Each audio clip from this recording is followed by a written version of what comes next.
दनादिकम् सहस्रनाम सकलम् कुण्डलिन्या प्रियं सुखम् अष्टोत्तरं महापुण्यं साक्षात् सिद्धिप्रदायकम् तव प्रेम वशेनैव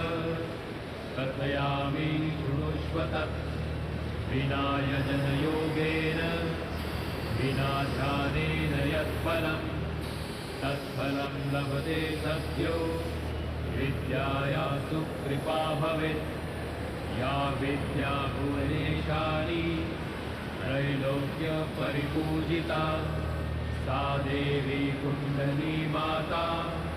त्रैलोक्यं पाति सर्वदा तस्या नाम सहस्राणि अष्टोत्तरशतानि च श्रवणात् पठनान् मन्त्री महाभक्तो भवेदिह केहिकेन भवेन्नाथ जियं मुक्तो महाबली अथ कान्तं प्रवक्ष्यामि कुण्डलीके धनादिकम् सहस्रनाम सकलं कुण्डलिन्या प्रियं सुखम् अष्टोत्तरं महापुण्यं साक्षात् सिद्धिप्रदायकम्